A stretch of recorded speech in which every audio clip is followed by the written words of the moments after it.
Et on a développé en fait cette technologie qui permet de faire en moyenne entre 15 et 20% d'économie d'énergie sur une installation existante. Chaque fois qu'on vous a économisé un franc, on partageait ce franc avec le propriétaire. Les gens sont tout contents d'utiliser de l'IA pour générer des photos de chats virtuels, alors qu'au final ça consomme beaucoup plus d'énergie que des solutions qui permettent d'économiser de l'énergie.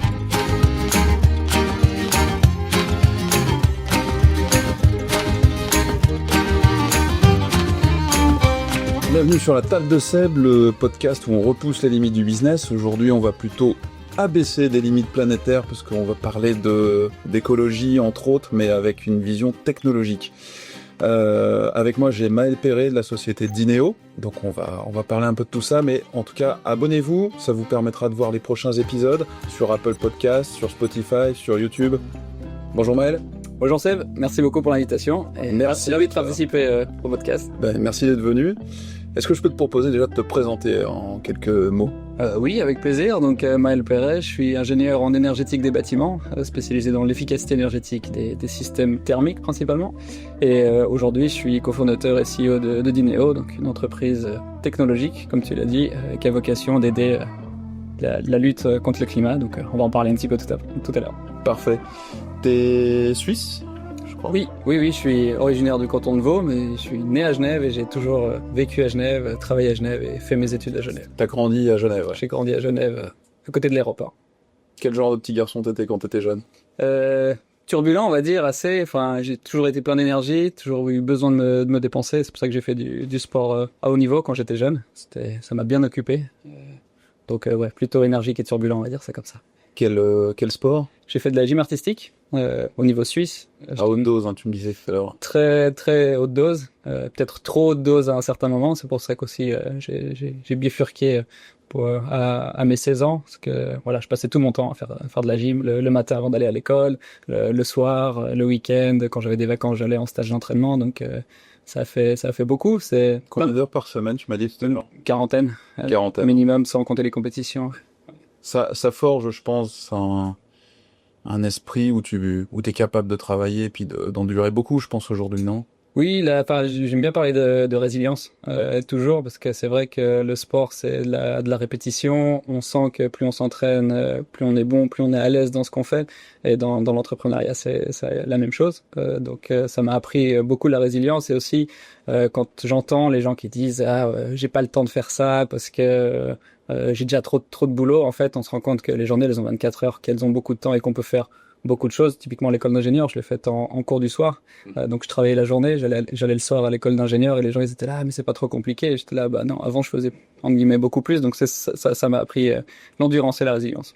C'est marrant parce que une bonne partie, j'ai même une majorité des entrepreneurs qu'on a pu interroger dans la table de Seb, étaient turbulents en étant gamin. Ouais. On fait du sport aussi. Je sais pas si on verra dans les futurs épisodes s'il y a un lien, mais je pense que je sais pas, le fait d'être turbulent, d'être peut-être un petit peu hyperactif, ça pousse aussi peut-être vers l'entrepreneuriat. On a envie de faire plein de choses. Peut-être, puis sortir sur sa zone de confort aussi. Toujours apprendre de nouvelles choses. J'aime bien apprendre de nouvelles choses. Je m'ennuie vite quand j'arrive à un certain stade. Dans tout, avant de lancer des entreprises, j'étais salarié, j'étais dans des bureaux d'ingénieurs et assez vite, on atteint une sorte de plafond de verre. On se dit, bon, on a fait le tour, c'est un peu dommage. Passons à autre chose. Et c'est vrai que l'entrepreneuriat, ça offre cette opportunité de pouvoir toujours se réinventer et d'apprendre plein de choses, de rencontrer des gens, de participer à des podcasts. Donc ouais, c'est cool. T'as quel âge aujourd'hui ? 38 ans. 38 ans. T'as lancé ta première société à quel âge ? C'était en 2018. Donc du coup, ça fait, si c'était il y a 7 ans, 30, 31, ouais, je sais plus si j'étais à 30 ou 31, mais par là. Ok. Passionné de lutte contre le changement climatique. J'ai eu, en préparant l'émission aujourd'hui, bon, de toute façon, évidemment, ça fait ta deuxième société, je pense, qui est dans le domaine. Oui. Ça t'a pris à quel âge ? Assez tôt. Enfin, j'ai commencé mes études d'ingénieur. À la base, j'avais un CFC d'électricien. J'ai choisi le premier truc à la sortie de la gym. Je devais faire un choix de où m'orienter. J'aimais pas trop l'école, rester assis derrière les bancs de l'école. Donc j'ai fait un apprentissage d'électricien. Et puis pendant 4 ans, j'ai appris ce que c'était le métier d'électricien. Et c'est pas quelque chose qui me correspondait. Et j'aimais bien l'idée de l'ingénieur, l'aspect créatif de l'ingénieur. Donc partir d'une page blanche, d'un nouveau bâtiment, et puis développer quelque chose et répondre à un besoin. Et en fait, c'est ce qui m'a permis d'aller dans ce monde un peu créatif. Et puis pour la lutte contre le climat, c'est en étant ingénieur, en me rendant compte que faire de l'audit énergétique, ça permettait d'être confortable en consommant moins d'énergie. Je me suis dit, mais pourquoi on fait pas tout le temps? Avant de parler de ton parcours entrepreneurial et tes sociétés, tu mets un focus sur la décarbonation des réseaux de chaleur. Exactement. Et de froid d'ailleurs, pas que chaleur. Ça représente une grosse partie de nos consommations en énergie, ça, c'est... Aujourd'hui, on aime bien dire que la thermique ou la chaleur, c'est un peu l'éléphant au milieu de la pièce, parce qu'on parle beaucoup dans les médias aujourd'hui d'électricité. Transport, oui, mais dans la partie énergétique, beaucoup de l'électricité. On parle des panneaux solaires, on parle des éoliennes, tout ça, c'est pour produire de l'électricité. On dit qu'on doit alimenter les véhicules électriques, qu'on doit mettre des pompes à chaleur. Mais en fait, le chauffage, ça représente entre 40 et 50%, ça dépend des chiffres qu'on prend, mais de la consommation énergétique du parc immobilier. On va dire, on va rester en Europe, là. Et puis, 75% des émissions de CO2. Donc, du coup, ça a un impact qui est monstrueux. C'est quelque chose qu'on voit pas. Ça fait partie de la pyramide de Maslow. On est en dessous de l'électricité avec le chauffage. À l'époque, dans les cavernes, ils mettaient du feu avant d'avoir de l'électricité. Donc, on a besoin de se chauffer pour être confortable. Et du coup, c'est un enjeu qui est monstrueux, mais qui est souvent... On parle de parc immobilier, pas que privé. On parle de... Ouais, donc global. Ouais, vraiment, que ça soit... Donc, un impact énorme, effectivement. Exactement. Que ça soit des usines, que ça soit des bureaux ou que ça soit des logements. Après, le logement est une grosse partie parce que c'est ce qu'il y a le plus. Mais c'est vrai que l'industrie, c'est souvent compté à part, mais le chauffage des usines, c'est aussi des consommations qui sont importantes. Et le plus gros problème, c'est qu'aujourd'hui, mettre du renouvelable dans ces solutions-là, c'est compliqué, ça coûte cher. Alors c'est vrai que c'est des équipements qui sont souvent construits. La maison est construite autour, le bâtiment est construit autour, et puis changer l'équipement, ça nécessite de revoir l'architecture complète du bâtiment en fait. Oui, et c'est surtout qu'il n'y a pas de solution. Enfin, aujourd'hui, on a une chaudière dans une maison, c'était facile. On avait une cuve de mazout, une chaudière au mazout. Ben, maintenant, on veut passer par une pompe à chaleur. Ça a d'autres impacts en termes de bruit, en termes de température. Voilà, les radiateurs sont pas faits pour ce type d'installation. Donc, il y a beaucoup d'enjeux, mais c'est pour ça que ça en fait un marché hyper intéressant pour des ingénieurs créatifs. Ouais. Si on revient un peu sur ton parcours entrepreneurial, donc vers 30-31 ans, on est en 2018. T'es employé dans un cabinet d'études. Ouais, exactement, dans un gros bureau d'ingénieurs de Suisse. Ouais. Ouais. Et puis d'un seul coup, il y a une idée qui arrive. Alors l'idée, elle a mûri dans le bureau d'ingénieur et j'arrivais justement à une de cette fin de cycle que je discutais tout à l'heure où j'avais l'impression d'avoir un peu fait le tour et j'avais plus trop de capacité d'évolution. Je répétais un peu toujours la même chose, un projet après l'autre. Et je me disais que le modèle de l'ingénieur était un peu compliqué et correspondait pas forcément à ce que je voulais faire. Et je me disais, je passais beaucoup de temps à consolider des données sur les bâtiments pour comprendre leur comportement, pour aider les clients à baisser leur consommation. Et au final, en tant qu'ingénieur, je passais 80% de mon temps à consolider de la donnée pour 20% de mon temps à mettre de l'intelligence pour réduire les consommations. Et je me disais que la technologie aujourd'hui, au vu de comment elle évoluait, elle avait un rôle à jouer pour aider l'ingénieur à mieux faire son travail. Et du coup, c'est un projet que j'avais proposé en interne, où j'en avais discuté avec mon N+1, avec les équipes d'innovation, et on m'a dit, ah non, le métier de l'ingénieur, c'est de prendre un projet, de faire un projet, de délivrer un projet, puis après de passer à un autre projet, et pas de développer des technologies en interne. L'entrepreneuriat n'a pas marché. L'entrepreneuriat n'a pas marché, malgré un gros département de l'innovation, donc j'ai pu faire plein de choses dans ce bureau, et je remercie ce bureau. J'ai travaillé 5 ans chez eux, et c'était hyper formateur pour moi. J'ai pu travailler sur des gros projets, notamment à Genève, sur le quartier de l'Étang. Ça m'a appris beaucoup de choses. Mais c'est vrai que l'idée de la technologie est venue assez vite, mais plutôt comme ça va pouvoir nous aider. Je voyais que ça aidait plein d'industries. On parlait de la voiture, il y avait les premières Tesla où ils annonçaient le pilotage automatique. Donc du coup, je disais pourquoi on est capable de faire une voiture, mais nous, on est encore en train de faire des fichiers Excel et de récolter de la donnée à la main. Donc c'est comme ça que la genèse est un peu arrivée. Tu as fait le tour, effectivement, dans le bureau d'études. Et qu'est-ce qui fait qu'à un moment, tu fais le pas de l'entrepreneuriat? En fait, comme j'arrivais à la fin, j'ai proposé ça en interne. Ils m'ont dit non, on se là avant. Du coup, je me suis posé la question, mais qu'est-ce que je vais faire maintenant? J'avais pas du tout l'idée en tête de fonder une boîte. Et par le plus grand des hasards, en regardant un petit peu ce qui se passait sur le marché, j'ai un chasseur de tête qui me contacte, qui me dit j'ai une proposition, ça peut t'intéresser, d'une une entreprise qui veut lancer un bureau d'ingénieurs en interne. Et il cherche quelqu'un pour piloter un peu le projet. Je me dis, bon, je vais juste voilà, voir ce qui se passe. Je vais rencontrer le chasseur de tête. Il me dit, c'est cette personne. Il s'avère que cette personne qui recherchait quelqu'un, c'était un de mes anciens profs de l'école d'ingénieur. Donc du coup, j'étais là, bon, bah, je vais aller le voir parce que je le connais, voir un peu quel est son projet. Et du coup, je me dis, en allant le voir, mais le bureau d'ingénieur, mais en fait, c'est pas ce qui m'intéresse. Donc je vais pas partir pas vibrer plus que ça. pour retourner dans un bureau d'ingénieur. Et je dis toujours aujourd'hui, quand les gens me parlent, je suis pas parti du bureau d'ingénieur pour refaire de l'ingénierie. Mais et du coup, je me dis, je vais aller le voir, puis je vais lui proposer le projet en lui disant, voilà, moi, ce que j'avais en tête. Est-ce que c'est quelque chose qui pourrait correspondre à ce que vous voulez faire? Et du coup, bah, j'ai rencontré cette personne. Il m'a dit, voilà ce qu'on fait aujourd'hui, voilà comment on voit cette nouvelle boîte. T'as la possibilité de devenir associé, et puis ton idée nous plaît, donc allez go, on part là-dedans, et on est parti comme ça en développant Inno pendant 6 ans. Donc tu t'es associé avec ce professeur, non? Ouais, en fait, lui, il était professeur à temps partiel et il travaillait dans une grande gérance immobilière comme responsable de l'environnement. Et c'est dans ce cadre-là que lui et une autre personne souhaitaient développer cette boîte, et on s'est... Donc ils ont quitté, lui a quitté cette régie. Non, lui, en fait, il est resté en part-time entre la régie et cette boîte-là. Il a fait 3 ans avec nous pour développer tout ça. Succès, je crois, hein, cette première société, elle s'appelait Inno. Elle s'appelle toujours Inno. Elle continue de faire sa vie sans moi aujourd'hui. Mais oui, une entreprise hyper intéressante avec, comme tout parcours entrepreneurial, des hauts et des bas. Mais le but de l'entreprise, c'était de faire quoi, en fait? Alors, on a été chercher la technologie, c'était l'idée de base, pour permettre d'optimiser les installations de chauffage dans les bâtiments, donc pour le compte des propriétaires immobiliers, et principalement pour le compte des propriétaires institutionnels, donc les fonds immobiliers, les banques qui sont propriétaires de gros parcs immobiliers et qui ont un besoin de décarboner à grande échelle. Et le problème, en fait, de ces personnes-là, c'est qu'elles ont des immeubles dans tous les cantons, et les lois sur l'énergie, elles changent dans tous les cantons, donc il leur faut une solution qui était déployable partout. Et on a développé en fait cette technologie qui permet de faire en moyenne entre 15 et 20% d'économie d'énergie sur une installation existante. Et c'était vraiment ça l'avantage, c'est de pouvoir développer ça à grande échelle de façon harmonisée et d'avoir des résultats probants rapidement.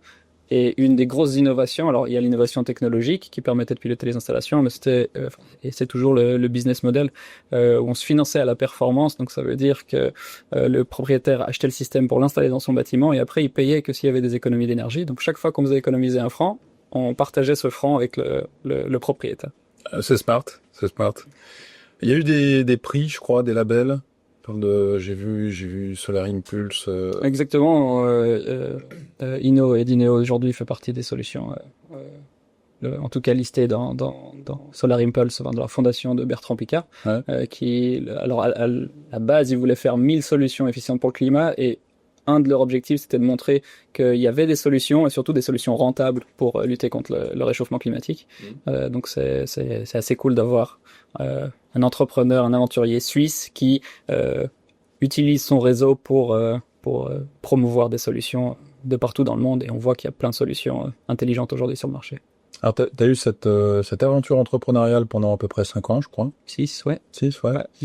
Donc c'est quoi, fin 2023? C'est ça. Tu quittes Inno. Exactement. T'es plus actionnaire d'ailleurs aujourd'hui. Non, j'ai complètement cédé mes parts, mes associés. C'est toujours un peu des divergences de vision. C'est vrai que j'ai eu la chance de bénéficier en fait de cet environnement pour développer Inno, et je suis assez reconnaissant de ça. On a eu des mises en relation avec des gens hyper intéressants, des premiers clients, et puis d'avoir une plateforme et un réseau qui nous permettent de développer une entreprise, c'est toujours très confortable. Après, ce qui me plaisait dans Inno, c'était l'application de ma vision. On est arrivé à un stade où la vision était plus alignée, et du coup, je me voyais pas continuer dans une PME locale, et j'ai toujours eu envie de développer des choses plus importantes, et c'était un peu là où la divergence de vision est restée. Après, il y avait une idée d'un autre produit, je pense, qui est aujourd'hui Dineo d'ailleurs. Alors, il y a eu des réflexions, mais en fait, ça s'est passé un peu comme avec le bureau d'ingénieur et Inno. En interne, chez Inno, on avait des réflexions sur de nouveaux marchés, parce que une technologie, ça peut s'adapter à d'autres marchés. Alors, aujourd'hui, la forme qu'a Dineo, c'était pas du tout l'idée initiale qu'on avait, on a dû itérer sur plein de choses, et c'était pas fait que je parte dans une nouvelle aventure entrepreneuriale. Ça, c'était aussi un point important. J'avais besoin, quand on arrive à on y met une divergence de vision à un certain moment, on a besoin de prendre un peu du temps pour soi. C'est vrai que c'était des derniers mois assez compliqués d'échanges, de négociations, de savoir ce qu'on allait faire, de se dire mais est-ce que ça vaut vraiment la peine de partir au bout de 6 ans. Enfin, c'était une sacrément belle aventure et de laisser un peu. Voilà. Quand on est fondateur, je pense pour toi c'est un choix difficile. T'es fondateur d'une boîte et il faut la quitter. Mais après, c'est toujours ce qu'on dit. La deuxième, c'est plus facile. On est moins attaché déjà, parce que la première, on a l'impression que c'est notre bébé et que ça sera toujours notre bébé. Et c'est vrai que ça fait du bien de prendre un peu de recul aussi sur la relation qu'on a avec notre entreprise. On va dire ça comme ça. Et du coup, tu quittes la startup. Je dis startup, 6 ans, c'est même plus une startup, mais pour un projet qui moi me semble encore plus ambitieux, avec encore plus d'impact finalement, parce que là, Inno, c'est pour des régies, pour des fonds qui ont de l'immobilier, donc c'est déjà un gros impact. Mais là aujourd'hui, on parle dans Dineo de réseaux thermiques urbains, de chauffage à distance, refroidissement à distance. Donc là, on parle pour des parcs immobiliers encore beaucoup plus gros, j'ai l'impression. Ouais, alors enfin l'idée, alors je suis pas parti de Inno pour faire ça. À la base, je suis parti d'Inno parce que je voulais faire autre chose et j'étais plus d'accord avec la vision. Donc j'ai pris, c'était assez intéressant. J'en discutais en introduction, en off avant le podcast sur le fait que pendant 1 mois je me suis rendu compte des gens qui gravitaient autour de moi et qui me surveillaient sans me parler. Puis j'ai eu plein d'opportunités. Pendant ce mois-là, j'ai été faire des entretiens, rejoindre plusieurs boîtes, principalement autour de l'innovation et du développement technologique dans des bureaux d'ingénieurs. Donc ce que je voulais faire à la base, j'ai des bureaux qui m'ont rappelé pour le faire. Et puis après, en fait, il y avait cette idée qui germait dans la tête et avec mon ancien responsable de la technologie, on s'est dit mais en fait il y a potentiellement un marché pour ça. Allons prendre un peu le risque de tester ce marché puis voir s'il y a vraiment quelque chose, et c'est ce qui a fait à partir du mois de février la création de Dineo. Et oui, effectivement, on travaille sur les réseaux thermiques ou les réseaux de chauffage urbain. Donc pour les Genevois qui nous écoutent, c'est les SIG principalement. On a voté à Genève le monopole des SIG sur les réseaux thermiques structurants. Donc pour comprendre le concept, parce qu'il y a peut-être pas tout le monde qui est familier avec tout ça. On sait, ça fait partie, enfin, surtout quand on pitch en tant que start-up pour des concours, faut déjà expliquer ce que c'est les réseaux thermiques et avant d'expliquer ce qu'on fait sur les réseaux thermiques. Mais de base, à la place d'avoir une chaudière dans chaque bâtiment qui chauffe le bâtiment, on enlève cette chaudière, on produit de l'énergie de façon centralisée plus loin. Typiquement à Genève, on va récupérer de l'énergie sur l'usine d'incinération des déchets des Chenviers. Au barrage, là. Voilà. Donc on chauffe de l'eau avec l'incinération des déchets. On amène cette eau dans la ville et après on va connecter des bâtiments à cette eau chaude pour chauffer. Moi, j'ai une question naïve. Hein. Mais non, mais c'est. Je connais depuis longtemps ces réseaux de chauffage à distance. La distance. Il y a une déperdition d'énergie assez folle, non? Quand on transporte de l'énergie d'aussi loin pour aller chauffer des maisons, des bâtiments. Oui, après c'est comme plus économique quand même. Enfin, c'est plus efficace, pas économique, mais efficace de le faire à distance de manière centralisée que de le faire proche dans la maison en fait avec une chaudière. Oui, c'est plus efficace. Alors, enfin, c'est pas assez efficace, sinon on serait pas là, parce que nous on est là pour augmenter l'efficacité de ces réseaux. Donc ça c'est important, effectivement. Mais comme tout, enfin voilà, ça c'est les lois de l'énergie. Du moment qu'il y a du transport, il y a des pertes. Donc effectivement, il y a des pertes, mais qui sont limitées. Et c'est toujours une question de bilan. Il y a des gens qui disent oui, mais avec le mazout c'est local et tout. Au moins, il n'y a pas de perte d'énergie localement. Mais les gens, ils prennent pas. Ils prennent pas en considération qu'il y a des camions. Enfin, voilà, au début, il faut aller sur le pomper le mazout, le raffiner, après l'amener avec des camions et faire venir des camions 3 fois par année au centre-ville. C'est pas forcément une bonne idée non plus. Donc c'est clair, c'est des travaux, c'est compliqué. On voit là, ces temps à Genève, on parle beaucoup des travaux et des circulations. Mais après, par contre, on est bon pour des prochaines années, et un des gros avantages, et c'est ça qui nous plaît dans les réseaux de chaleur, c'est pour ça que ça se développe beaucoup en Europe, hein. L'Europe développe beaucoup, surtout dans les hypercentres, les réseaux de chaleur, parce que ça permet d'utiliser de l'énergie locale et plus être dépendant d'énergie fossile, que ce soit le gaz ou le mazout. Ok. Du coup, finalement, chez Dineo, vous travaillez sur ces réseaux thermiques urbains, mais vous faites quoi dessus? C'est encore une approche technologique avec de la data, je crois. C'est encore une approche technologique avec de la data, parce qu'on aime bien ça et on voit que c'est ça qui permet d'avoir de l'impact à grande échelle. Je reviens sur cette notion de grande échelle aussi, peut-être juste pour répondre à la question de tout à l'heure, finir de répondre à la question de tout à l'heure sur l'impact. C'est vrai qu'avant, on travaillait sur des portefeuilles immobiliers, donc c'est une centaine de bâtiments. Aujourd'hui, des réseaux thermiques, ça connecte des milliers de bâtiments, donc c'est vrai que on a pris, on va dire, un niveau un peu plus haut. Avant, on travaillait au niveau du bâtiment, maintenant on travaille au niveau de la ville dans son ensemble, donc c'est pour ça que c'est intéressant.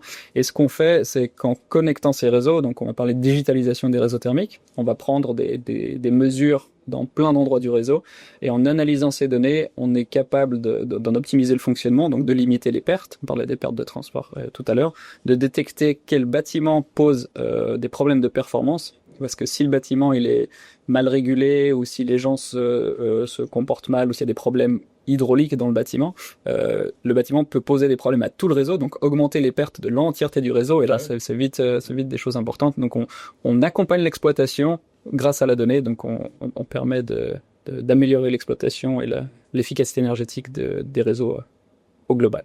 Alors quels sont les services que vous proposez? C'est une plateforme. J'ai lu que c'était une plateforme en SaaS. Exact. Software as a Service. Ouais, c'est ça. Donc il n'y a rien à installer.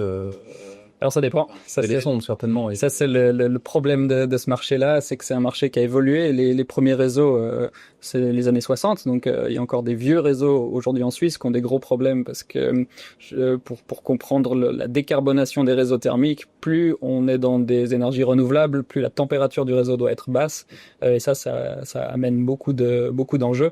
Et on a des réseaux qui sont pas du tout digitalisés. On a des clients qui allaient relever encore les compteurs à la main pour faire la facturation, et on a l'autre côté du prisme, c'est des réseaux full digitalisés, où là on a juste besoin de faire un connecteur avec les installations IT du client, ce que nous on préfère parce que ça nous évite de déployer sur le système. En fait, c'est un peu le blocage à la mise à l'échelle, c'est quand faut rajouter du matériel, ça prend toujours du temps, il y a beaucoup plus d'acteurs, c'est de la gestion de projet. Et vous produisez les sondes, les devices que vous vendez, non?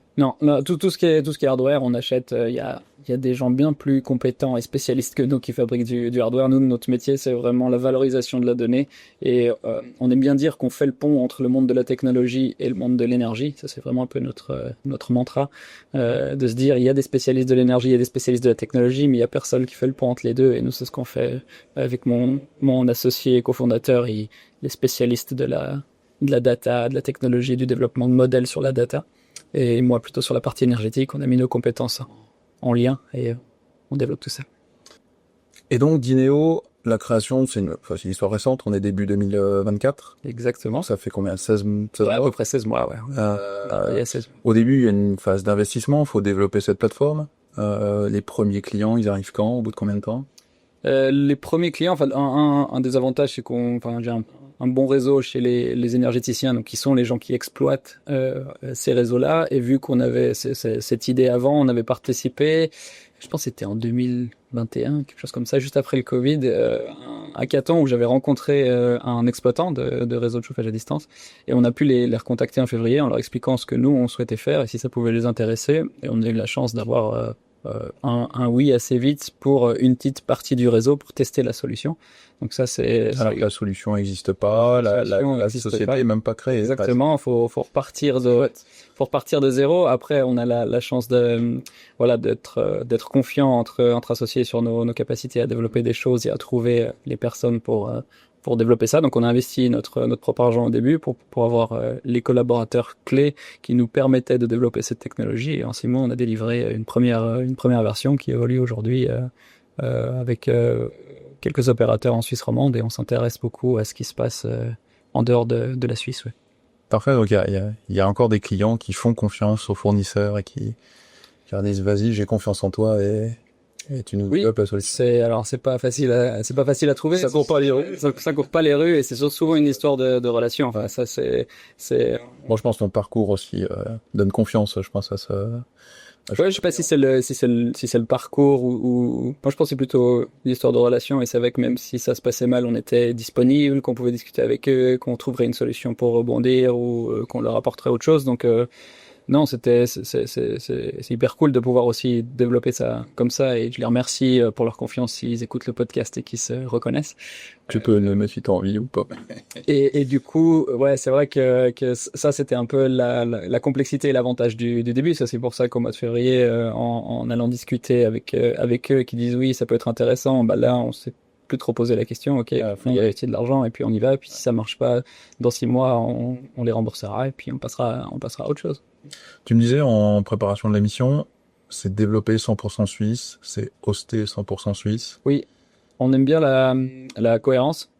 Avec Max, mon associé, c'est quelque chose d'important pour nous. On est une société suisse, on est une société à impact, donc on veut avoir de l'impact avec la société, l'impact sur le climat, comme tu l'as compris. On n'aime pas parler d'écologie, mais on aime plutôt parler d'environnement. Donc comment on peut aider l'environnement ou l'amélioration du changement climatique avec la technologie. Et on a fait le choix, on trouve dommage de devoir sous-traiter à bas prix du développement à l'étranger. Ça se fait beaucoup, enfin ça se faisait beaucoup en Ukraine jusqu'à ces derniers temps.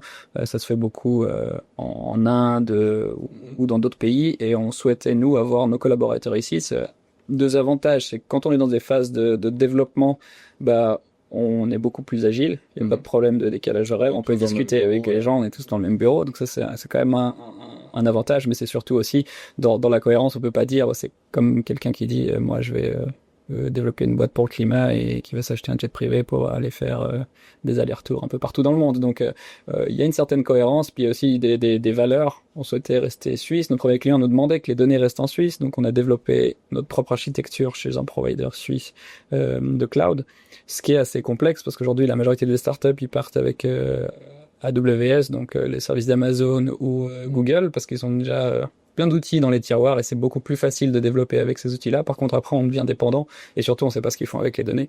Avec le cloud américain, c'est toujours... Pourquoi tes clients te demandent d'avoir les données en Suisse ? Sur de l'énergie, je vois pas le... Ouais, c'est des données de consommation. Tous les énergéticiens en Suisse et la majorité des gens avec qui on travaille sont des gens qui font de l'électricité aussi, donc qu'on peur, je pense, d'une partie de la possibilité que quelqu'un puisse accéder à nos données et puis les vendre à quelqu'un d'autre. Donc c'est surtout plus que la protection, c'est plutôt l'accès et la vente de données à l'étranger qui pourrait faire peur. Les données de consommation sont quand même assez précises, surtout au niveau d'une ville. Typiquement, c'est pas le cas en Suisse, mais en Allemagne, un réseau thermique où il y a plus de 15 000 personnes qui habitent et qui sont alimentées en chauffage par ce réseau thermique, ça devient une infrastructure critique, au même sens que des réseaux électriques ou des infrastructures militaires, et il y a des règles supplémentaires qui doivent s'appliquer, parce que ça veut dire que si nous, on est connecté aux producteurs de chaleur, et qu'il y a un pirate qui se connecte à nos infrastructures, il appuie sur un bouton, il éteint la production de chaleur, et il y a 15 000 personnes qui n'ont plus de chauffage. Donc, c'est plus dans ce sens-là qu'ils veulent garantir que tout se passe bien et que les données restent ici. Alors, sur Dineo, j'essaie de recompter un petit peu toutes les prix que vous avez eus, les intégrations dans des accélérateurs de start-up. Il y en a pas mal, hein. Chapeau. Oui, merci. J'ai noté, vous intégrez le Swiss National Startup Team. Oui. L'année dernière. Exactement. C'est quoi, c'est un incubateur, ça? Non, alors, c'est Venture Lab, qui est une grosse association d'entrepreneurs qui est là pour aider les nouvelles entreprises à se développer. Et ils font ce qu'ils appellent un programme qui s'appelle Venture Leader. Et l'objectif, parce que c'est toujours un problème pour une startup quand elle est neuve et qu'elle n'a pas de produit, de trouver des clients et d'aller confronter son client à d'autres marchés. Et en fait, ils font les Venture Leaders, donc il y en a plusieurs. Il y a Venture Leader FinTech, Healthcare, Énergie. Donc nous, on a fait le Venture Leader Cleantech et du coup, mon associé Max est parti avec toute une délégation suisse en Allemagne. À Munich pour aller parler à des investisseurs allemands, mais aussi des potentiels clients en Allemagne pour confronter le produit puis avoir du retour. Donc c'est plutôt en début de projet, ça permet de confronter son idée et de partir dans la bonne direction. Exactement. Et d'avoir plein de feedback et c'est hyper intéressant. Vous êtes lauréat du Venture Kick. Exactement, aussi. Qui vous a fait un petit chèque, du coup, pour vous... C'est ça, c'est c'est pareil, ça fait partie de Venture Kick, c'est la partie financement de Venture Lab, qui est assez intéressante parce que c'est différents stades. Il y a 10 000 francs, après 50 000 francs, après 150 000 francs. On a fait le premier. Après, on n'a pas continué la suite. Mais les 10 000 francs, c'est un don. Donc ça, c'est assez intéressant. Ça fait 10 000 francs, ça permet toujours de développer quelque chose, exactement.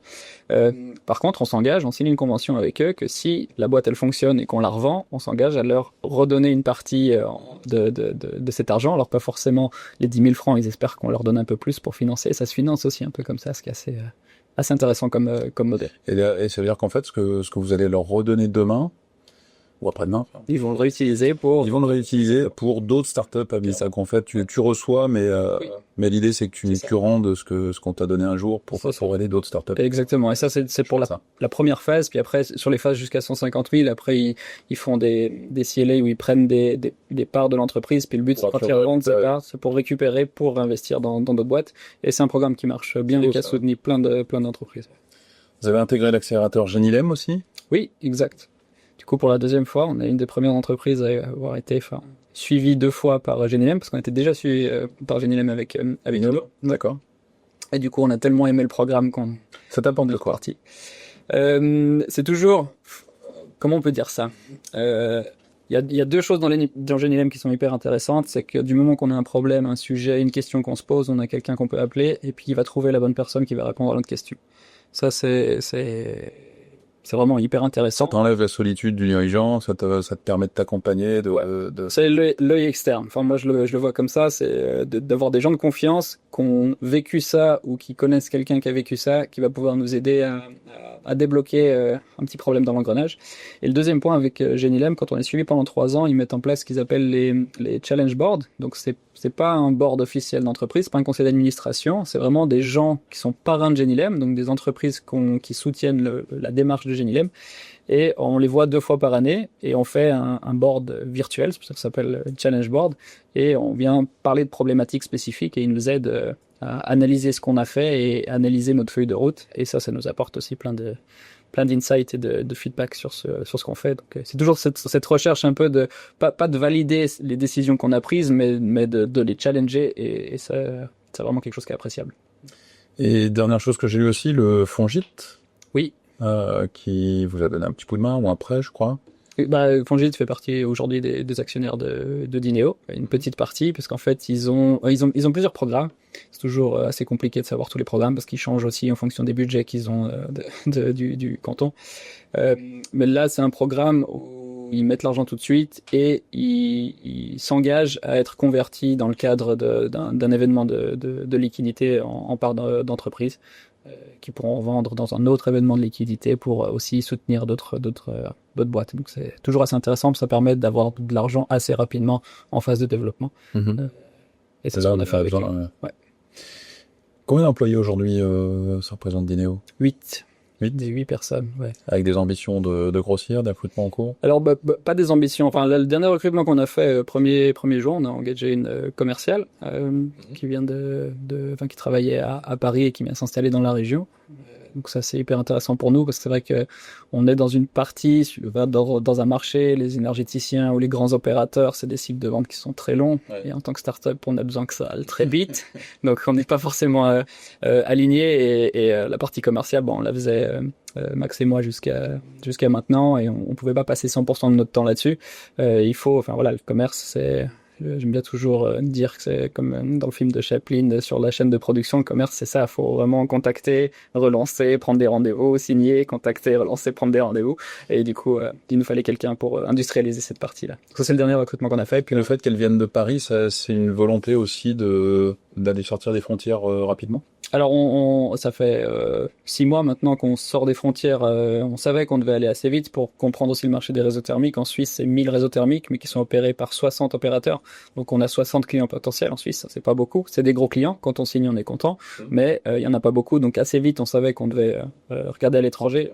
Et quand on a eu l'opportunité, on a mis une annonce sur LinkedIn classique pour trouver un ou une commerciale, et vu qu'elle a travaillé dans le logiciel cartographique en France, on a trouvé hyper aligné avec ce qu'on a fait. Elle connaissait déjà le marché français, les collectivités, donc c'est les gens qui vont... Les connexions qui vont pouvoir vous aider. On espère. C'est le pari qu'on fait. Mais c'est bien parti pour l'instant. Tu te définirais comme quel style de management? Quand tu as 8 employés aujourd'hui, ça va grossir, comment tu as des relations avec tes employés? Quel est ton style? Patriarche, très ouvert, très... Ça c'est une bonne question. Je me suis pas forcément posé la question. Moi, j'ai pas ce besoin d'hierarchie dans l'organisation. Je pense pas que je suis un bon manager au sens on va dire, institutionnel du terme. Je sais que moi, j'ai besoin de développer des choses, donc quand j'arrive, je l'espère, c'est pas à moi de le dire, mais à créer une assez bonne culture d'entreprise, à aligner tout le monde sur la direction qu'on veut prendre, pourquoi on fait ça. Je suis assez transparent aussi sur tout ce qui se fait dans l'entreprise, sur les décisions qu'on prend, sur l'argent qui est dépensé, enfin les prochains recrutements.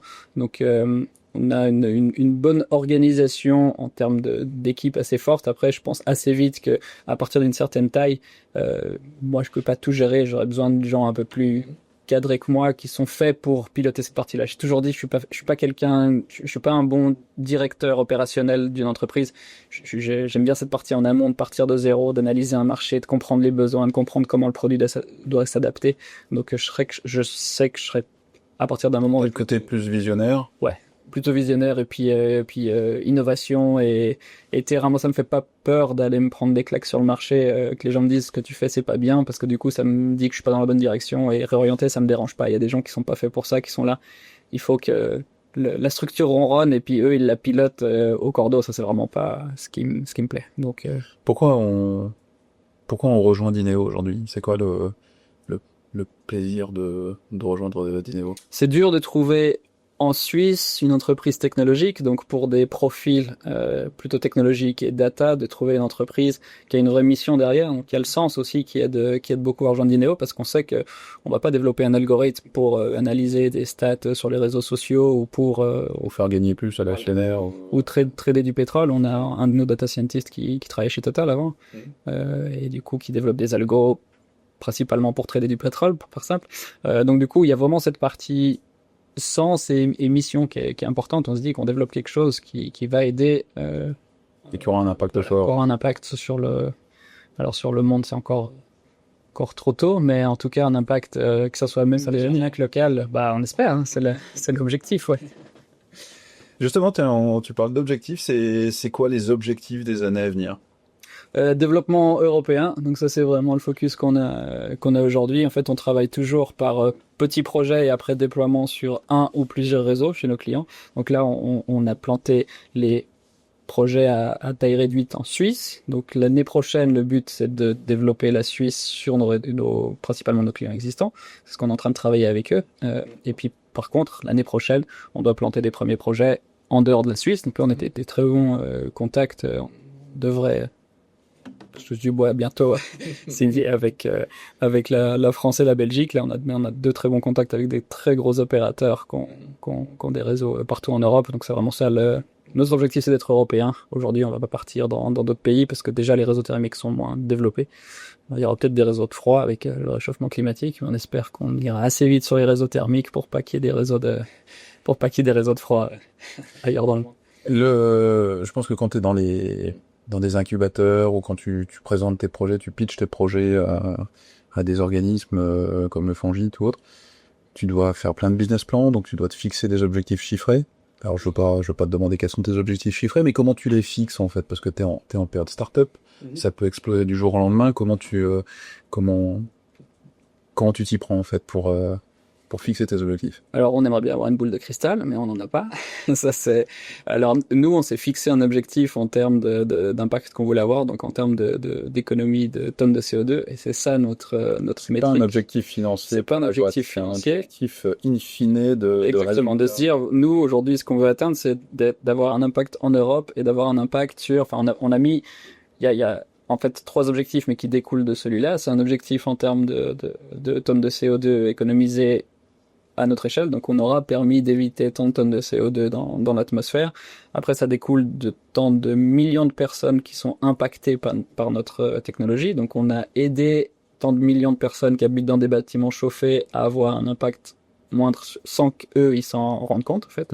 Et le dernier, du coup, qui est financier, quel budget et quel montant ça représente pour pouvoir atteindre cet objectif-là. Je me suis dit quelque chose, effectivement, c'est sans qu'ils s'en rendent compte. C'est-à-dire que la promesse, c'est quand même de baisser baisser beaucoup la consommation de chauffage.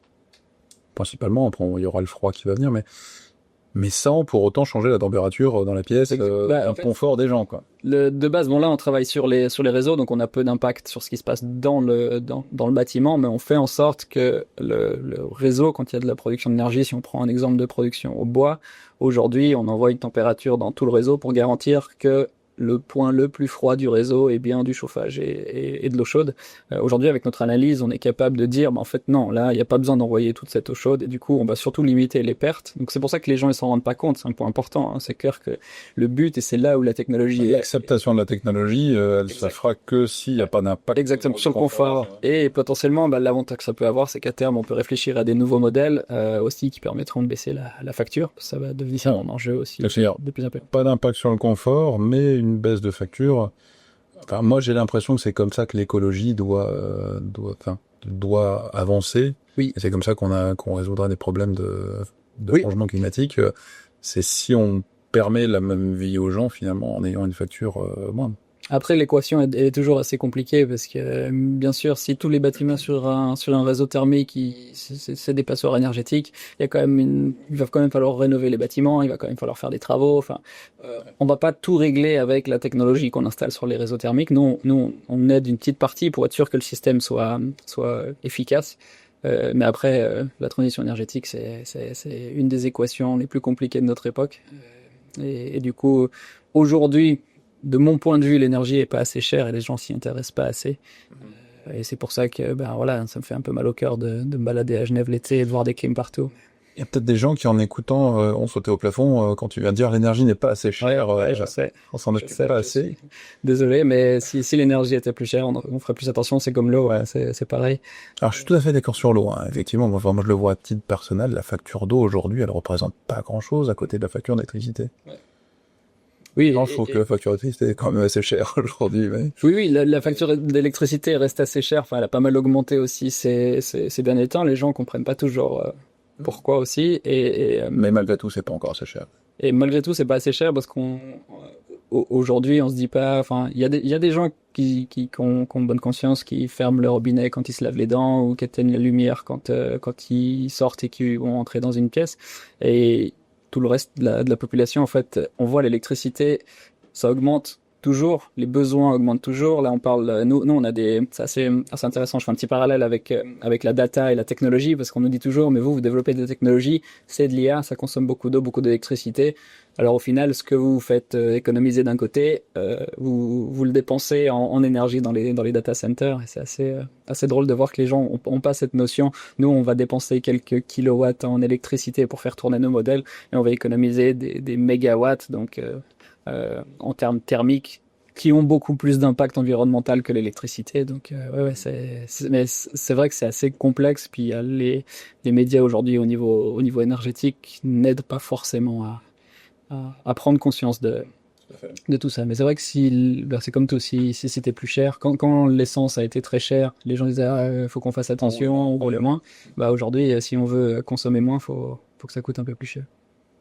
On parlait de la manière dont tu fixais tes objectifs et je trouve ça hyper vertueux, effectivement, de fixer ces objectifs, non pas en termes financiers, mais en termes d'économie de consommation carbone. Moi, je trouve ça génial. Enfin, voilà, un grand bravo. Sur la manière de fixer les objectifs, t'as apporté un petit objet. Yes. C'est quoi? Alors ça, c'est un daruma. Je suis assez fan de la culture japonaise. Je sais pas si on le voit bien là, à la caméra, mais les darumas, c'est des petites sculptures japonaises et qui ont une mission assez intéressante. Alors, il y en a de plusieurs couleurs. Le bleu, c'est pour le travail et ça a pour le but de se rappeler des objectifs. Donc, si on le voit, il y a deux yeux, il y a un œil là qui a un point bleu et l'autre qui est blanc. Donc, de base, quand on se fixe on fait un clin d'œil, quoi. Hein. Exactement. Quand on se fixe un objectif, à la base, les deux yeux sont blancs. On vient remplir le premier œil. Ça, c'est quand on a fixé l'objectif. Et après, une fois qu'on l'a atteint, normalement, on vient remplir le deuxième. Et du coup, c'est pas un vœu, donc c'est pas toujours, normalement, quand on souhaite quelque chose, on dit, on souhaite ça, puis on fait rien pour que ça se passe. Les darumas, normalement, ça doit être placé dans un endroit de la maison ou du bureau, où on le voit tous les jours, pour nous rappeler quel est notre objectif et nous aider à l'atteindre. Donc aujourd'hui, ce daruma, il a un petit œil, et j'espère remplir le deuxième bientôt. Voilà. Ok. Est-ce que tu peux nous en dire un petit peu plus sur votre plateforme En termes de techno, qu'est-ce que vous utilisez? Qu'est-ce que je peux dire en termes de techno? C'est une bonne question. Une des complexités de la plateforme, en fait, nous, ce que je trouve toujours un peu ingrat quand on parle aux clients, c'est que les gens voient la plateforme, et c'est souvent ce qu'on voit sur une plateforme. On a l'habitude de voir l'aspect visuel, joli, les données, mais on voit pas tout le travail qui est fait derrière, tout le travail de data engineering, si on peut appeler ça comme ça. Donc toute l'infrastructure qu'il faut, et les algorithmes, et l'analyse de données, et tout ce qui est développé derrière pour arriver d'une donnée brute à une donnée valorisée. Et souvent, les gens nous disent, ah, mais c'est facile, vous vous connectez, et puis votre plateforme, elle va faire les trucs, et puis voilà. Et en fait, toute cette partie compliquée, bah, nous, ça passe par de la donnée temps réel. On récolte la plupart du temps des données toutes les 10 minutes sur des bâtiments et plusieurs points de données, donc ça fait des millions de données par jour. Donc on a un data lake, si on parle un peu technique, où on vient mettre toutes ces données de façon un peu brute, puis après on a plein d'algorithmes qui tournent, que ce soit pour la qualité des données, pour l'harmonisation, la synchronisation dans le temps. On sait qu'on va travailler au niveau européen, donc rien que synchroniser des changements de fuseau horaire, c'est toujours quelque chose d'assez compliqué dans de la donnée en temps réel. Donc il y a plein d'enjeux, et après, ouais, plus technologiquement, couche Python principalement pour le développement technologique et Vue.js pour du front-end. Donc aujourd'hui dans l'équipe technique, on a des gens qui savent faire du programme pour de l'électronique embarquée, pour quand on installe des systèmes qu'on puisse récupérer les données et de générer ces données sur les réseaux qui sont pas digitalisés. Des gens dans l'infrastructure, des gens dans le développement de modèles, plutôt data science, et puis des gens dans le développement de plateformes, plutôt full stack. Plutôt web. Ouais. Ok. Première mise en production du premier client, donc ça c'était au bout de 6 mois d'existence. Ouais, à peu près, dans autour du mois de l'été passé, on va dire ça. Ça fait transpirer un petit peu dans la première mise en production. Ça. Oui, toujours. Enfin, ce qui est intéressant après, c'est on travaille toujours, bien dire, en mode agile, donc de façon incrémentale. On fait une première version, puis après on la met dans la main des clients, puis après on itère. Donc ça c'est toujours. Donc la première utilisation en production, vous étiez quand même relativement serein. Oui, parce qu'on teste, on teste beaucoup en interne. Moi, je suis le dernier rempart avant que ça parte chez le client souvent. Je suis assez pénible là-dessus. J'aime bien que ça soit propre visuellement et puis que ça soit cohérent. Mais on a la confiance dans l'équipe est hyper aussi comment dire ça. Je vais pas dire satisfaisante, mais ça me permet d'être beaucoup plus confiant quand je vais parler devant un client. Le client me dit est-ce que c'est possible? Aujourd'hui, je sais si c'est possible ou pas, et quand c'est qu'on pourra le... Tu prends pas des engagements dont t'es pas certain de pouvoir les tenir, quoi. Non, c'est ça, puis j'ai assez confiance dans l'équipe qu'on m'a trouvé une solution. Et ça c'est hyper confortable, parce que ça permet de d'exploration. Ouais, clair. Et vous mettez en prod, là, au bout de 6 mois. Les premiers effets, ils se font sentir au bout de combien de temps sur la consommation du réseau? Alors sur certains réseaux qui avaient des gros problèmes qui étaient déjà digitalisés, mais personne ne regardait les données, là on a eu des résultats au bout de 48 heures. On détecte 3 bâtiments qui posent des gros problèmes, ils vont régler les problèmes dans les bâtiments, et du coup on baisse les pertes du réseau de façon hyper importante. C'est super ça. Donc ça c'est hyper intéressant. Puis après, même je pense pour tes équipes, finalement vous voyez le sens de 6 mois d'efforts, parce que je pense que ça a dû bosser oui, toujours pendant ces 6 mois. Toujours. Et là au bout de 48 heures on se rend déjà compte que ce qu'on a fait a un impact. Ouais. Oui, ça c'est toujours un peu la satisfaction qu'on a, c'est qu'on se dit on n'a pas fait ça pour rien. Il y a du résultat. Après, pour avoir du résultat sur la partie optimisation ou la partie de performance sur du long terme, on a besoin d'avoir une saison de chauffage complète. Ouais. Donc il faut passer tout un hiver pour voir dans le temps comment ça s'est comporté. Et là, on analyse les premiers résultats, et on a fait les premiers projets où pendant cet hiver-là, on a démontré sur des projets à petite échelle que ça fonctionnait, puis maintenant on est en train de déployer sur l'entièreté du réseau. Donc, Alors tes premiers clients que tu accompagnes depuis maintenant 1 an maintenant? Ouais. Ouais. T'as quelques chiffres à nous partager ou des statistiques sur ce que vous leur avez fait économiser, soit en tonnes de CO2, soit en facture à la fin ou en pourcentage? Plutôt peut-être en pourcentage, mais enfin après c'est toujours compliqué de mettre ça en perspective. Mais si on parle de pertes, typiquement sur un des réseaux là, en ayant une action sur un bâtiment, on fait baisser les pertes de 6%. 6%, on se dit bon, c'est pas C'est pas beaucoup comparé à 100%. 100%, c'est quand même loin, mais on pourra jamais faire 100%. Il y a toujours... On parle d'un réseau qui représente combien de... un réseau d'une ville, d'une soixantaine un peu plus, 60 ou 70 bâtiments, ça fait à peu près 30 000 personnes qui sont connectées à ce réseau, donc qui habitent. Donc on baisse les pertes de 6%, et au final, c'est comme si on enlevait, pour faire simple, c'est comme si on enlevait sur les 70 bâtiments, c'est comme si on en enlevait 8. Comme si on enlevait 10% des bâtiments, donc il y a 10% des bâtiments qui ont d'énergie quasiment gratuite. C'est énorme quand même, c'est un impact... Ouais, c'est ce qu'on se rend pas compte. On dit 6%, c'est pas beaucoup, mais en fait, on est sur des telles échelles d'énergie qu'au final, ça fait des grosses économies à la fin. Ouais, bravo. Je voulais te poser la question de manière un petit peu plus trash, mais tu as déjà un petit peu répondu, mais c'est sur l'impact global, où je voulais te challenger un petit peu sur le fait que vous utilisez de l'IA, que l'IA, ça consomme énormément d'énergie. Alors on voit qu'effectivement, avec l'énormité, je dirais, de l'impact que vous avez, finalement, ça compense, j'imagine, largement l'utilisation de l'IA. Oui, complètement. Mais surtout que l'IA, on consomme énormément d'énergie quand on l'entraîne. En fait, après, quand on l'utilise pour lui poser une question, ça consomme déjà beaucoup moins, non?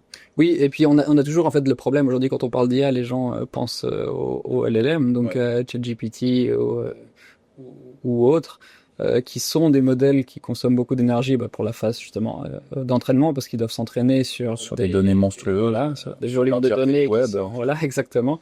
Alors que nous, on a une approche où on est sur des infrastructures thermiques, donc il y a les lois de la thermodynamique derrière, c'est de la physique, on n'est pas magicien, on va pas pouvoir inventer des nouvelles choses, donc on part sur des algorithmes qui sont connus, des algorithmes thermodynamique. Donc là, c'est pas de l'IA. Là, c'est pas de l'IA, c'est vraiment de la physique pure et dure digitalisée, si on peut dire ça comme ça. Et après, ces modèles-là, grâce au machine learning, ils apprennent des données historiques pour se calibrer et correspondre exactement à l'installation pour lesquelles ils ont été développés.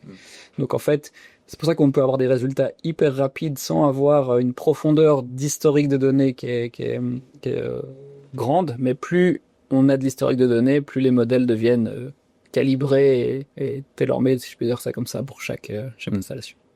Donc bilan global, très positif. Bilan positif, parce que comme je disais, on est sur quelques kilowatts par année, ou quelques milliers de kilowatts par année sur la consommation du data center et du stockage de données et de l'entraînement des modèles. Et par contre, derrière, on va chercher des mégawattheures d'économie qu'on pour la même quantité d'énergie, un impact environnemental beaucoup plus gros, parce que souvent encore alimenté par du fossile. On le pointait du doigt tout à l'heure, puis ma question, quelque part, elle vient de là, mais il y a souvent, je pense, une défiance des gens sur la partie technologique et l'impact écologique de la technologie. Et finalement, il y a toujours une opposition entre technologie et écologie. On a l'impression que la technologie va nous emmener dans un mur écologique, et il faudrait être écologique et plutôt parler de décroissance. Voilà, c'est le mot dont on parle aujourd'hui. Pourquoi, d'après toi, il y a cette opposition entre technologie et écologie? Qu'est-ce qui fait qu'on n'arrive pas à se dire, mais la technologie peut aider l'écologie au final?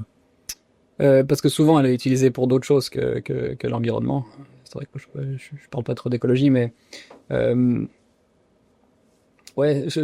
typiquement aujourd'hui, la majorité, quand on parle d'IA, on parle, comme je disais, de LLM, de ChatGPT ou des choses comme ça, et les gens sont tout contents d'utiliser de l'IA pour générer des photos de chats virtuels, alors qu'au final, ça consomme beaucoup plus d'énergie que des solutions qui permettent d'économiser de l'énergie. Donc c'est l'utilisation un peu de la technologie et sur les médias aussi un peu tout à l'heure. Oui, c'est vrai que les gens ont peur de la technologie. On l'a vu avec Inno dans l'immobilier, on le voit avec Dineo aujourd'hui sur les réseaux thermiques. C'est que les propriétaires, ils disent, mais si votre technologie marche pas, il y a tout le monde qui va avoir froid, il y a tous mes locataires qui vont m'appeler, et du coup, c'est nous qui allons être embêtés à la fin, et qui va payer pour gérer toutes les plaintes des locataires. Alors qu'au final, on permet d'avoir un meilleur confort parce que l'installation, elle est mieux gérée. Donc il y a cette j'arrive pas à expliquer aujourd'hui pourquoi les gens ont peur de la technologie. Aussi c'est parce qu'on entend peut-être les piratages, le phishing et tout ce qui est toute la partie risque, mais on voit très peu la partie, je pense, opportunité. Et faut ça fait partie de notre mission.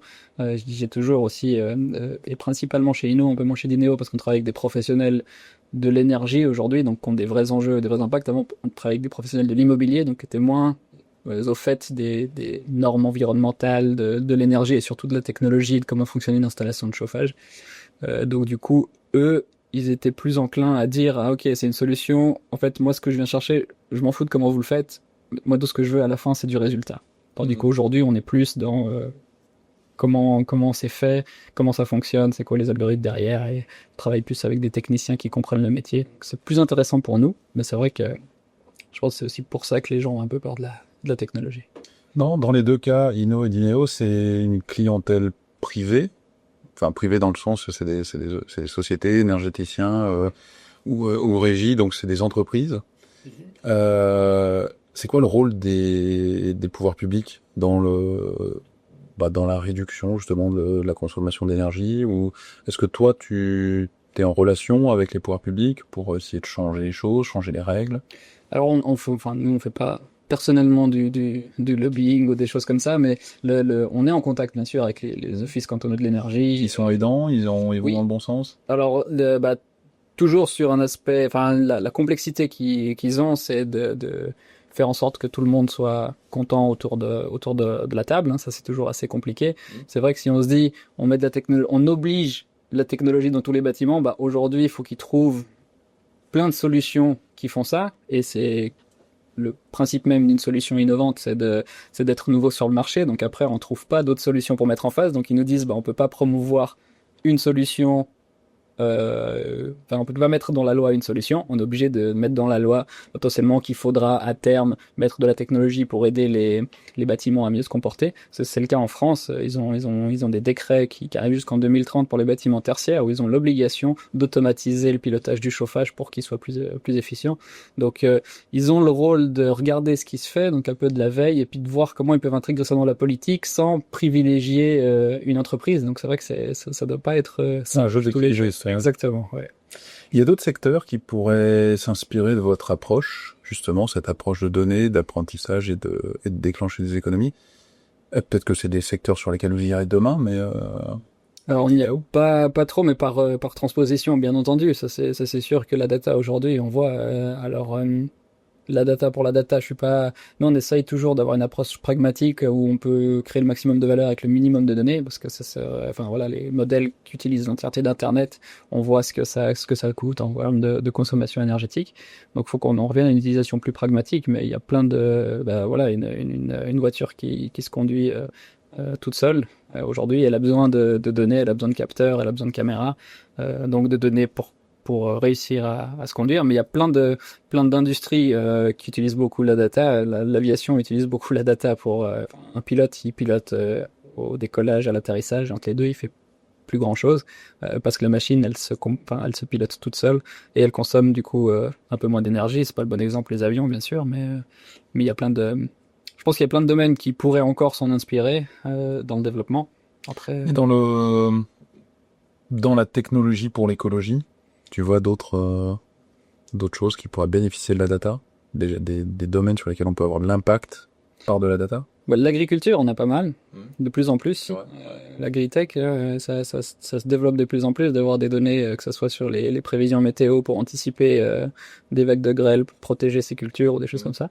Donc la data dans l'agriculture, dans l'optimisation des installations, des panneaux solaires avec des systèmes de tracking et de prévision météo.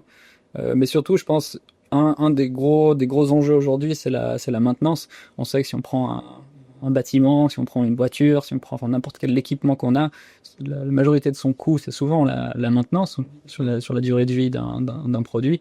Et aujourd'hui, la maintenance n'est pas assez assistée par la data, et je pense que le soutien, et c'est ce qu'on fait sur les réseaux thermiques, le soutien à l'exploitation va devenir un des gros enjeux pour garantir que les bâtiments consomment le moins possible. Je pense connaître un peu ta réponse, mais pour demain, tu vois quoi? Plutôt technologie ou décroissance?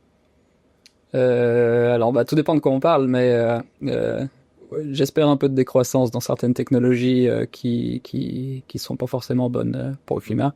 Et après, faut que la technologie elle nous permette de continuer. Je pense que la technologie va pouvoir nous aider à continuer de nous développer et d'améliorer notre vie de tous les jours. On le voit aussi avec le médical, hein. La technologie aide beaucoup maintenant à détecter des cancers, à trouver des nouveaux médicaments parce qu'on peut analyser beaucoup plus de choses grâce aux données et aux algorithmes. Donc, faut pas avoir peur de la technologie, mais faut l'utiliser à bon escient. C'est toujours ce que j'aime bien mettre en avant. Oui. Je te donne un super pouvoir. Tu peux changer quelque chose dans ton parcours. Ah, dans Qu'est-ce que tu parcours. changerais?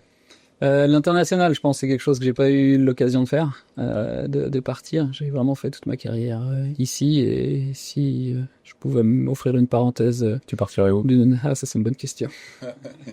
C'est une bonne question. Culture japonaise. Ouais, peut-être. Moi, j'ai la chance d'avoir un beau-frère qui habite au Japon et de pouvoir aller rendre visite tous les 2-3 ans.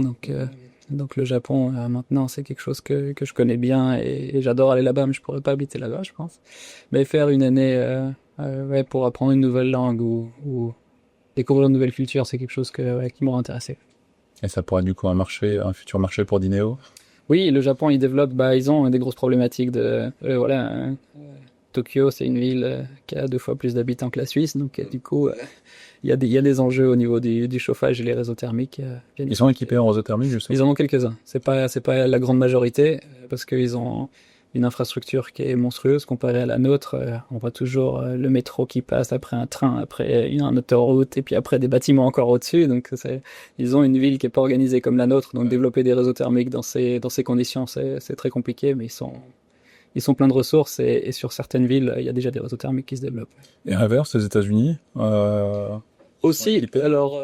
C'est des architectures, enfin des urbanisations complètement différentes. Ils ont le désavantage d'avoir des villes très étendues avec des petites villas, donc ça c'est pas très intéressant. Sur le réseau thermique, la métrique qui est suivie, c'est la densité énergétique, donc le nombre de personnes qui consomment de l'énergie par mètre de tuyau qu'on a. Et plus on a une densité élevée, plus c'est intéressant et pour l'environnement et pour la rentabilité économique du réseau. Il y a des réseaux au Canada, ça se développe beaucoup parce que là-bas, c'est souvent dans les pays où il a fait relativement froid et assez densifié. Donc il y a des réseaux au Canada. Aux États-Unis, il y en a un peu, mais c'est pas, ça reste des gens du pétrole et du coup avec tout le passif qu'on connaît, qu'on pas cherché forcément. Alors ils ont un des plus vieux réseaux et à New York, c'est un réseau encore en vapeur, donc à la place de faire passer de l'eau, on fait passer la vapeur. Donc là, il y a beaucoup de pertes. Donc il y a encore des choses à faire. Il y a des réseaux qui existent, principalement pour l'industrie, plus que pour les bâtiments de logement. Mais aujourd'hui, c'est vrai que sur l'Europe est très avancée sur les réseaux thermiques et la politique européenne continue à pousser. Donc on va rester. D'où ce que tu disais tout à l'heure, Dineo doit devenir européen. Exactement. Tout, quoi. Ouais. Est-ce que tu auras un conseil à donner à un entrepreneur qui veut se lancer dans la green tech? En termes de comment aller chercher des financements, des aides, c'est quoi le chemin de croix du... Un des avantages, c'est qu'en étant technologique et vocation climatique, si on peut dire ça comme ça, enfin green tech, clean tech, peu importe comment on les appelle, il y a pas mal de soutien parce que c'est justement une grosse problématique au niveau mondial et du coup les investisseurs sont souvent intéressés par des solutions technologiques qui permettent de déployer à grande échelle. C'est un des gros problèmes de la clean tech aujourd'hui. Si on se dit on développe un nouveau panneau solaire, va falloir le diffuser à travers le monde et c'est compliqué, tandis que des solutions software qui peuvent être implantées assez vite, c'est toujours intéressant. Donc aujourd'hui, le marché, si je parle vraiment de l'investissement, le marché s'intéresse plutôt au software et si on a du software avec de la technologie embarquée qui permet de lutter contre le changement climatique, c'est un des avantages, mais il faut aller... le meilleur conseil, c'est il faut se lancer. Ça, c'est toujours... on a toujours peur. Moi, j'avais la chance d'être ingénieur. On est dans un domaine où ils recherchent beaucoup d'ingénieurs. Il manque des ingénieurs. On va manquer d'ingénieurs. On va manquer de main-d'œuvre. Donc, du coup... Donc, si ça marche, ça on dira facilement. J'espère. Donc, faut pas hésiter. Non, je parle pas pour toi, mais je dis pour l'entrepreneur qui veut se lancer, si ça marche pas, tu rebondiras. Donc, oui. Après, on a une culture de l'échec en Suisse qui est vraiment pas bonne comparée à certains autres pays. On est tout le temps, la Suisse, ils sont contents parce qu'ils vont développer un nouveau fonds de, 50 ou 60 millions pour investir dans des entreprises pour aider à développer de l'innovation. Mais comparé aux Américains ou à certains pays d'Asie, c'est ridicule. Voilà, on fait pas grand chose avec ça et c'est un peu dommage. Donc on est un pays très innovant, on a beaucoup de brevets qui sortent de l'EPFL ou des universités, on a plein de gens qui sont plein de bonnes idées. On est sur un marché qui est hyper intéressant parce qu'il est petit, mais il a quand même du pouvoir d'achat assez important, ce qui ce qui aide aussi à avoir des premiers clients qui sont prêts à payer pour une solution qui n'existe pas. On en parlait tout à l'heure. Donc c'est un marché qui est compliqué, donc il n'y a pas beaucoup de concurrence qui vient de l'étranger. Et puis par contre, partir de la Suisse pour aller à l'étranger, j'ai l'impression, en tout cas de mon point de vue, que c'est un peu plus facile que de faire l'inverse. Merci Maël. C'est vrai, un échange très intéressant. Moi j'ai trouvé ça super intéressant, ça m'a ouvert les yeux sur pas mal de choses et notamment je pense ce qui m'a bluffé, c'est la manière dont vous fixez les objectifs en se fixant un objectif de réduction de consommation d'énergie et j'ai trouvé ça génial de pas avoir cette vision financière tout le temps, donc vraiment bravo. Ouais. J'ai trouvé ça super. Merci. J'espère que ça vous a intéressé aussi. Abonnez-vous, je le répète, mais donc à Apple Podcast, Spotify, YouTube. Ça vous permettra de voir les futurs épisodes. Et puis j'aimerais remercier aussi toute l'équipe qui est derrière moi, qui est la société Moche, mon partenaire, qui m'aide à faire l'émission.